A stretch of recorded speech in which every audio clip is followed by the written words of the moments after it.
Olá, bom dia, boa tarde, boa noite, boa madrugada aí, turma de Direito do Trabalho todos.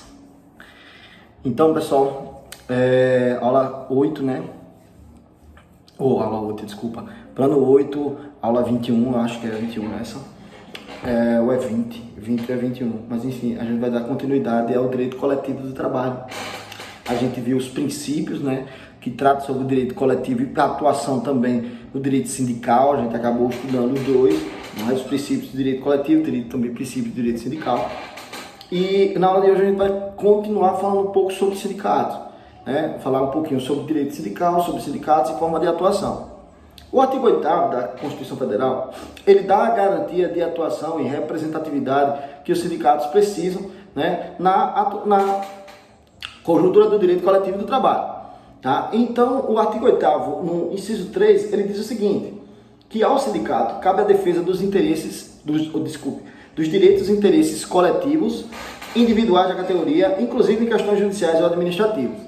Tá? Então, ele diz o seguinte, que cabe ao sindicato defender direitos e interesses coletivos ou individuais da categoria, inclusive judicialmente e administrativamente. Então, os sindicatos eles podem representar os empregados, né, de forma coletiva, de forma individual também, tá, judicialmente ou administrativamente. Então, tá lá a fundamentação, artigo 8º, inciso 3 da Constituição Federal. A doutrina, então, passou a dividir três tipos de interesses em que os sindicatos poderiam atuar em nome ou de forma coletiva ou individual, tá? Então, ela dividiu quais seriam os chamados interesses presentes em relações coletivas para que os sindicatos ficassem autorizados, né? Ou seja, que autorizasse os sindicatos a atuar em nome dos empregados. O primeiro deles a gente vai denominar de interesses homogêneos, no caso, interesses individuais homogêneos, tá? Interesses individuais homogêneos. Que interesse seria esse? Então, é um interesse que autoriza o sindicato por si só a representar coletivamente uma categoria de empregados. Tá? Então, interesses individuais homogêneos. Tá? Interesses individuais homogêneos. Que interesses são esses? Gente, a gente vai ter a presença de interesses individuais homogêneos quando o direito, em primeiro lugar, o direito tutelado daqueles representados, ele for divisível, né? Ou seja, eu possa dividir qualquer daqueles direitos, ou seja, individualizar, né? Por isso que o nome é individual, eu possa individualizar aqueles direitos, eles advenham de uma mesma origem, tá? Ou seja, no caso da relação trabalhista, né? Daquela relação contratual, ou seja, eles advenham da mesma origem, e eu possa determinar os sujeitos daquele direito, ou seja, então até possivelmente determinar, né? Ou seja, determinado ou determináveis.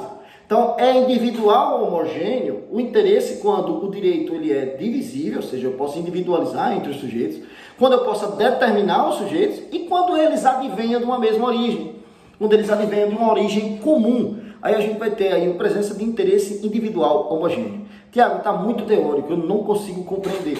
Tá? Vamos lá, vamos dar um exemplo. Seria o quê?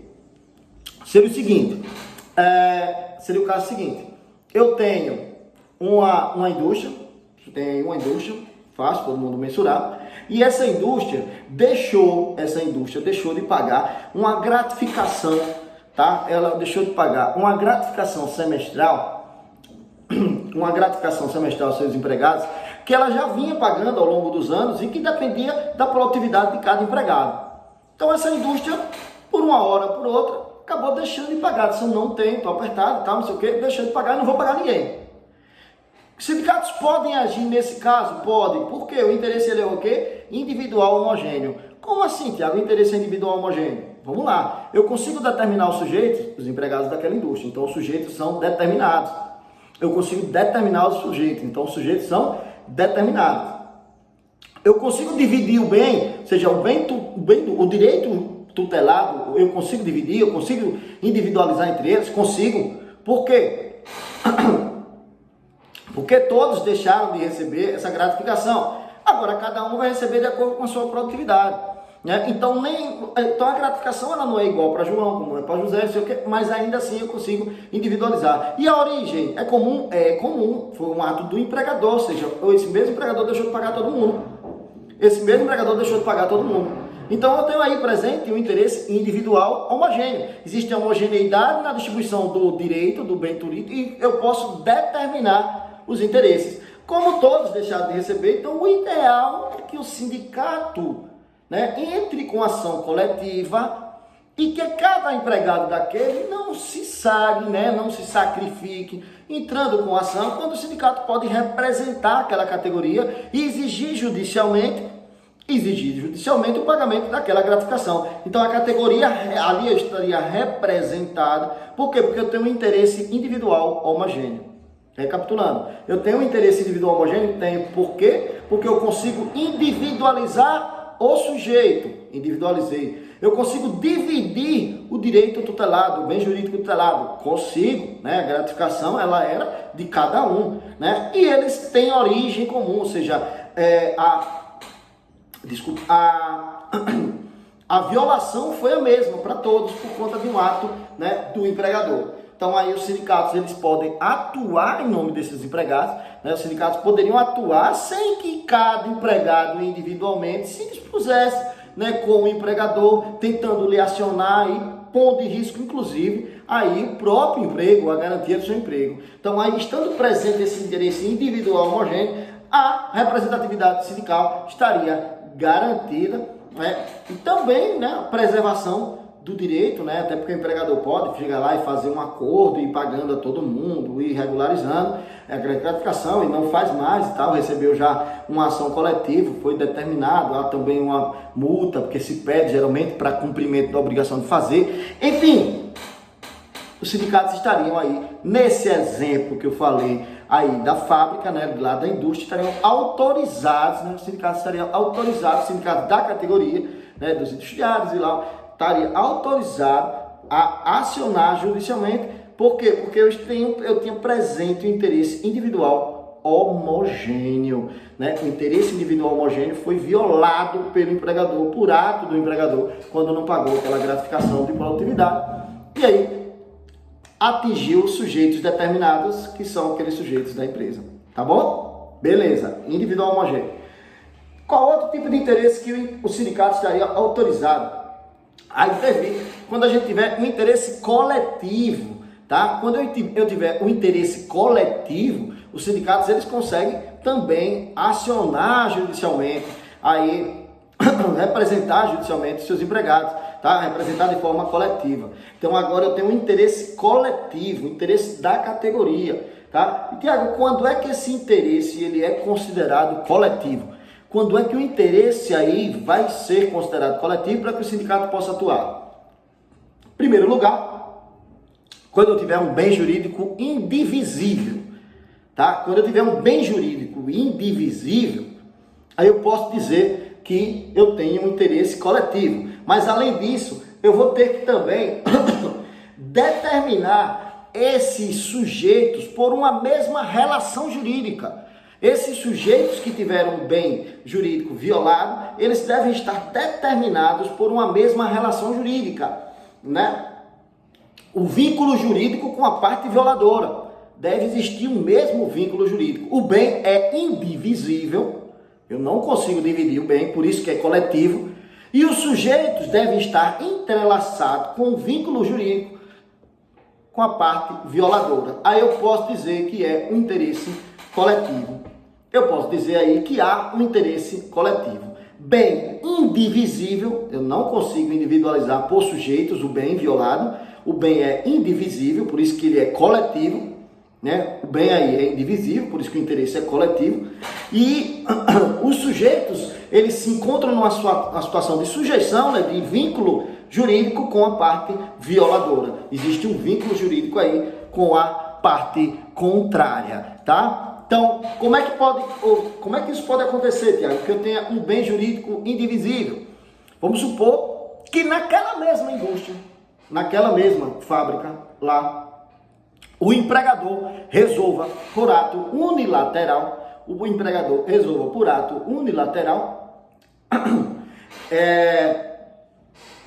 fechar os difusores de ar, que no caso representam um equipamento de proteção coletiva. Difusor de ar, tá lá todo mundo, né? Aquele difusor para entrar o ar, sair da fábrica e tal, aquela coisa. O empregador resolveu por ato lateral, está gastando muita energia, vamos desligar 3, vamos deixar só 2, e o povo morrendo de calor, sem respirar direito, né? Época de corona, e lá vai a pandemia e tal, bem indivisível, né? Eu não consigo mensurar qual a quantidade de ar cada um ali ele está respirando, não consigo mensurar, mas o equipamento, ele é de proteção coletiva.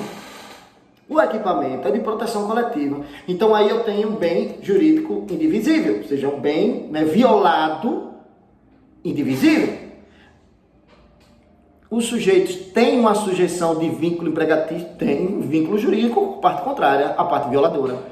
Então eu tenho um direito coletivo, eu tenho um interesse coletivo. É interesse de todos.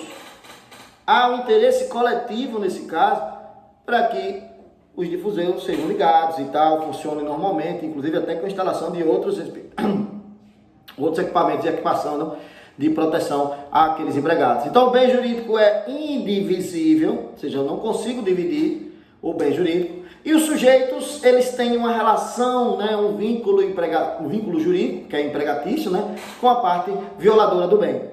Aí eu vou ter, tranquilo, um interesse coletivo, certo? O interesse aí é coletivo. E o que o sindicato pode fazer? Representar, né, ou administrativamente ou judicialmente, esses empregados, né, dali daquela fábrica, para que eles tenham, né, aí reparado, né, com a reinstalação dos difusores e tal, equipamento de proteção coletiva. Tá? Então, é o interesse coletivo. Esse interesse também autoriza a representatividade sindical, certo? Esse interesse também vai autorizar a representatividade sindical. O outro interesse que vai autorizar a representatividade sindical é quando eu tiver um interesse difuso, tá? Quando eu tiver um interesse difuso, a representatividade sindical também está autorizada. Tá? Quando eu tiver um interesse difuso, aí a representatividade sindical vai estar autorizada para ação coletiva. Como é que eu tenho, rapaz, esse interesse difuso? O que seria esse interesse difuso? Bom, o interesse difuso, o bem jurídico também é indivisível. Tá? No interesse difuso, o bem jurídico ele é indivisível. Entretanto, igual, né, lá o interesse coletivo, o bem jurídico é indivisível. Entretanto, eu não consigo determinar quem são os sujeitos daquele bem jurídico, quem vão ser os sujeitos atingidos. Então, é um interesse difuso, né? Pode ter os empregados, pode ter os animais, pode ter as pessoas aí que estão são vizinhas da empresa e tal. Então, eu posso ter ali, por exemplo, o empregador resolve mudar a fórmula de um determinado bem industrial que está fazendo, e está eliminando vários poluentes, seja de forma no ar ou líquida, e esses poluentes estão causando doença no pessoal, morte de animais e tal, até os próprios empregados estão ficando doentes. Então, eu não consigo, o bem é indivisível, que é a saúde, né? Eu não consigo dividir o bem. O bem é indivisível, ele é a coletividade, né? O ar puro, aquela coisa, o bem é indivisível. E ele é difuso por quê? Porque eu não consigo determinar o sujeito.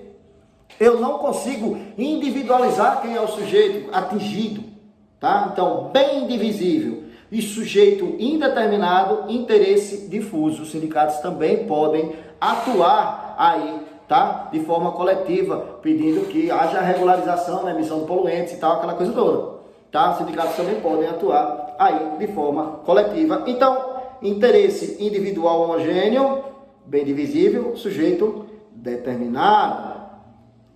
Interesse coletivo, bem indivisível e sujeitos que estão ali pertencentes ou tendo uma relação jurídica com a parte contrária. E o interesse difuso, bem indivisível, sujeito indeterminado.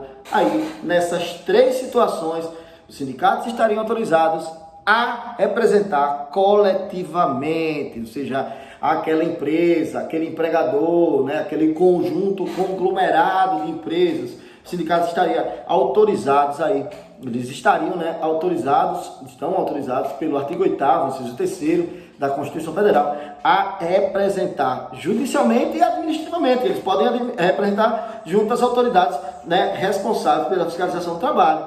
Pode sim, né, os sindicatos têm essa legitimidade judicial e administrativa. Tem essas duas possibilidades, estando presente interesse coletivo, difuso ou individual, homogêneo, interesses agora, né? Agora que a gente fez a divisão. Recapitulando, interesse individual homogêneo, bem jurídico divisível, sujeito determinado ou determinável. E a origem do direito é comum a todos esses sujeitos. Interesse coletivo, bem jurídico indivisível, e os sujeitos possuem a relação jurídica com a parte violadora do direito, tá?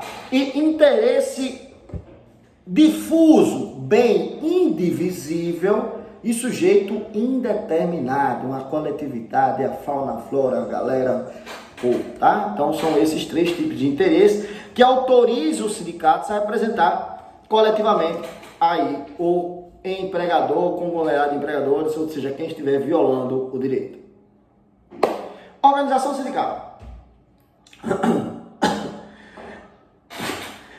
Como é que estão organizados ou como é que estão divididos os sindicatos? Tá? A gente tem aí a organização sindical, como eles estão aglutinados, né? A forma de aglutinação, ela é uma forma de atuar coletiva, né? Coletiva, né? De forma coesa, né? De forma coletiva, em prol de um todo. É dessa forma que a gente vai ter a organização sindical, a associação sindical, tá? Então, em primeiro lugar, eu vou definir as categorias, né? As categorias eu vou ter membros da categoria que o sindicato está representando e eu vou ter os associados. São pessoas diferentes, tá? São pessoas diferentes. Os associados são aqueles que contribuem, né, para o sindicato mensalmente e tal, com as espécies de contribuição que a gente tem aí. A gente vai ver mais adiante. E os membros da categoria, eles pertencem à categoria econômica ou profissional, tá? Eles pertencem à categoria econômica ou profissional que é representada pelo sindicato. Então, tem que fazer a diferença entre associados e membros da categoria, tá? E membros da categoria. Quem está fundamentando isso? Artigo 511 da CLT. O artigo 511 da CLT, ele diz que é lícita a associação para fins de estudo, defesa e coordenação dos seus interesses econômicos ou profissionais, de todos o que, como empregadores, empregados, agentes ou trabalhadores autônomos, ou profissionais liberais exerçam, respectivamente, a mesma atividade, ou profissão ou atividades, ou profissões similares ou conexas. Então, eu tenho aí membros da categoria, certo? Membros daquela categoria. Essa categoria, ela pode ser dividida em categoria econômica, categoria profissional e categoria profissional diferenciada, tá? Então, as categorias aí representadas pelos sindicatos, elas podem ser divididas em categoria econômica, categoria profissional e categoria profissional diferenciada.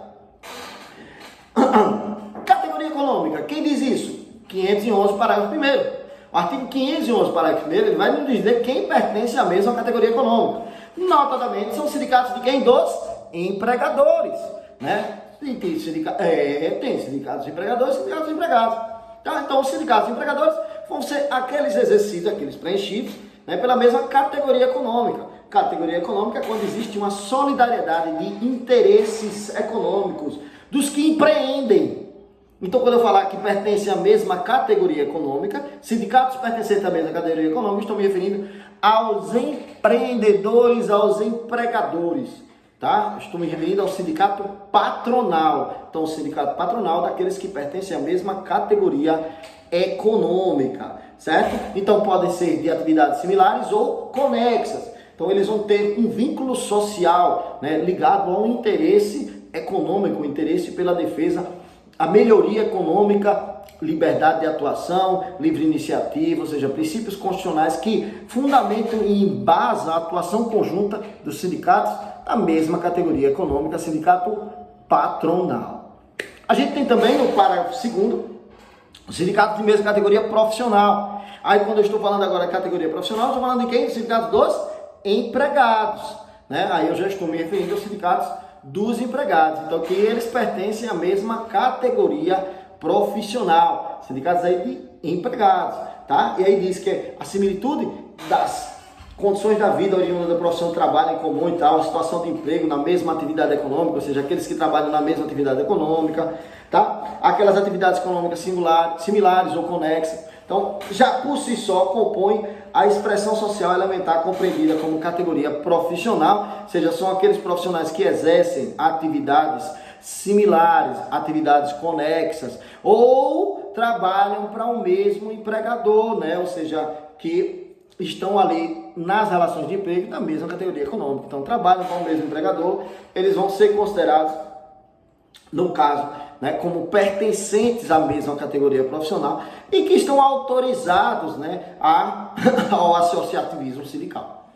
Eu tenho também no parágrafo 3º, categoria profissional diferenciada, tá? Categoria profissional diferenciada. De quem são esses sindicatos? Esses sindicatos são daqueles empregados que têm a sua profissão definida em estatuto, ou aqueles empregados que têm a sua profissão definida em lei, estatutos, eles podem formar um sindicato de categoria profissional diferenciada. Por quê? Porque eles estão relacionados entre si por um estatuto, por uma lei que está disciplinando a forma desse empregado especificamente atuar, tá? Então são sindicatos de mesma categoria profissional diferenciada. No caso, exemplo, dos médicos, dos professores, então eles têm estatuto, têm lei própria, né? Lei do piso salarial, os professores, a lei que define a sua atuação, a sua forma de atuação, a sua singularidade, né, na forma de trabalhar. Então eles são profissionais diferenciados. Por quê? Porque eles possuem uma legislação própria, né? Tanto uma legislação federal como um estatuto desse, né? Um estatuto desses tipos de empregados. Eles podem formar um sindicato de categoria profissional diferenciada. Profissional diferenciada, empregado, né? Empregado. Econômica, empregador. Sindicato dos empregados, profissional ou profissional diferenciado. Sindicato dos empregadores, categoria, ou seja, pertencente à mesma categoria econômica, tá? Pertencente à categoria econômica. Quais são os tipos de modelos sindicais que eu vou ter atualmente?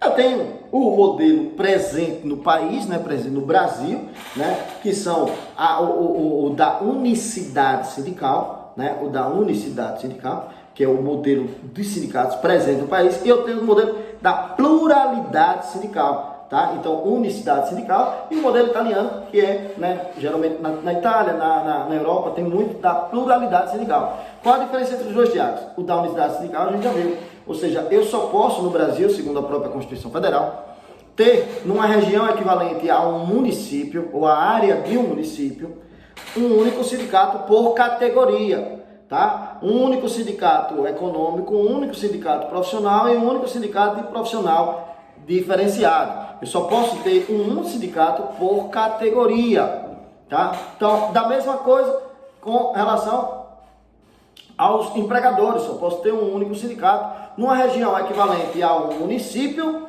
né? A uma área de um município.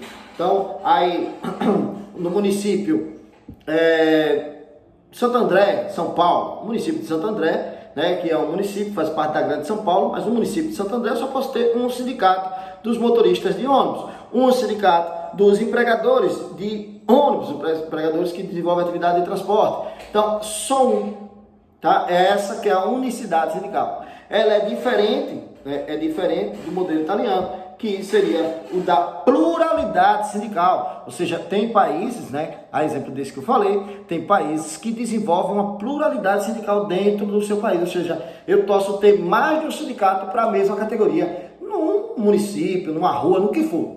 Tá? É o da pluralidade, que eu acho que se aproxima mais, obedece mais aquele princípio da liberdade, né, do associativismo, da liberdade sindical, que é um princípio defendido também na Constituição Federal. Né? Então, fica meio que incongruente, né?